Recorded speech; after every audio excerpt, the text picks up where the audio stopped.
Good afternoon. This is Ronald Allen with Managing Change Through Effective Communications. Today's topic is how rude is your communications style? How rude is your communications style? Over the 50, 60 plus years that I have been around, and certainly most importantly recently over the last 10 years with corporate training, project and change management initiatives that I've had the fortune of being involved with, and certainly recognizing that different nationalities and cultures, the American style of engaging presents some challenges. And I'd like to share with you a few stories that really clarify this, and then ask you to go forth and see your own style. What's driving your approach to engagement with certain people. So today's discussion is all about how rude is your communication style. So here's a story. Working on a project in a company, and they had a number of younger, in their 20s, associates. And this older gentleman, who happens to come from a totally different country, the Philippines, U.S. citizen, been here since he was a kid. The expression was, "What are you doing? You don't know what you're doing. You need to go home." Now, yes, I've kind of thrown you into the pot there because you're wondering what are the circumstances. Well, it's basic engagement. 2 people, 3 people, a group of people working together. One has preconceived notions that the way this individual was going about their duties wasn't correct, wasn't appropriate. They thought they could then interject in a rather crude manner a disparaging way of communicating. Certainly not insulting in terms of abusive language, certainly insulting in terms of not clarifying, not getting clarity on what was really going on. And this now borders on HR issues, harassment issues, infringement, if you will, on one's civil liberties. Now, are you going to take this person into a training op and say, this is what you're supposed to do? I don't think that's going to work. I think many of you who've seen my videos, and I refer to sexual harassment, is specious. Why? Because we've already elevated the behavior and accepted that behavior from those who are bringing in significant revenue, bringing in significant business opportunities, and are really driving the machinery. So anyone below that, you're really up for grabs, right? You're really up for grabs. You have to, protect yourself. So the response that occurred naturally was, I am an American. I've been here all my life. And I find that offensive, because why should we have to respond in that manner? My response would have been, I'll see you with the Attorney General of the state. That's it. I will see you at the Attorney General of the state, whatever country, it doesn't really matter.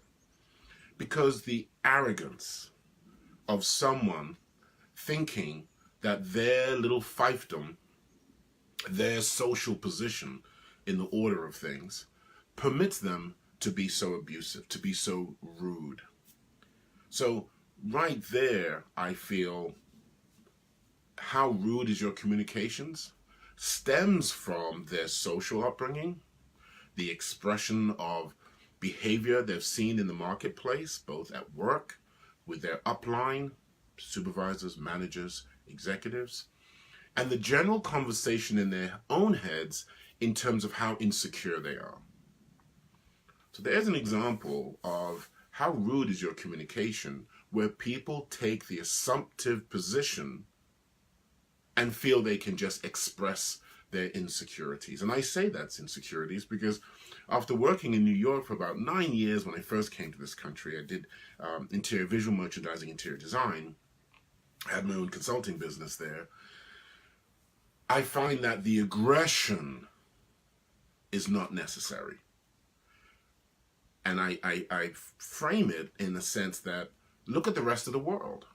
They still get business done. They still get things done. But it's do you need to be so rude? Do you need to be so obtuse? Do you need to be so narcissistic? Do you need to be so insecure in your communications? If, as the expression goes, if the world is going to end today, what's the point? And if it's not, then you have an opportunity to create collaborative efforts to engage people on mutually beneficial terms. And everybody walks away with, let's get the job done. Everyone's pulling instead of you or a few people pushing. Right? So that was one story which kind of cuts deep. I've had similar situations like that. In fact, that does remind me of one. Working at a company, and I'll give the name Paul Stewart. It's a men's haberdashery, suits, outerwear. It does have a line of women's clothes on Madison Avenue, 45th and Madison Avenue, New York. I was transitioning out of the interior design business.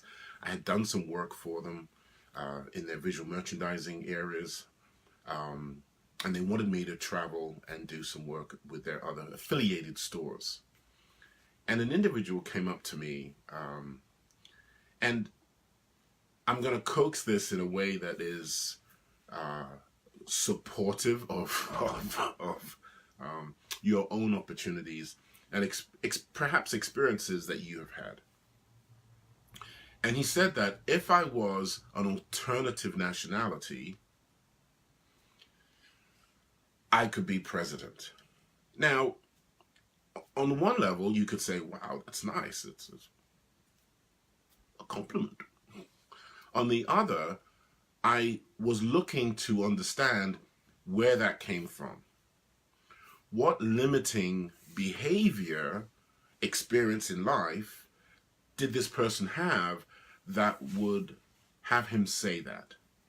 Not realizing that there are thousands and thousands of people around the globe that are of similar ilk and are doing great things, are influential, are making their way, their path, plowing the field, if you will, with the interests that they are committed to, that they're passionate about.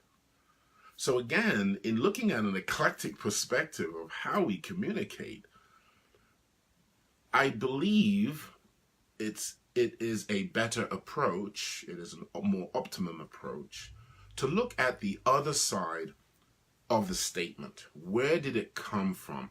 What is that person's culture? What is that person's social inclinations? Their fears, trepidations, limitations? Do they have a sense of themselves? And if they don't attack. Don't be like the majority. Don't start, or rather continue the fight. In some cases, you would be considered starting the fight. Look at the HR departments. And in the other case, in the other perspective, don't continue. Don't embroil yourself in it. And in many cases, I've found simply dropping the conversation, in other words, no response, right? You know the expression, what's the opposite of love? Any responses there? Do you want to just put a quick poke? What is the opposite of love? I'll give you 5 seconds. 5, 4, 3, 2, 1. Many people will say hate, which it isn't, because it's an emotional expression. Love and hate are emotional expressions. The opposite of love is indifference. And it's a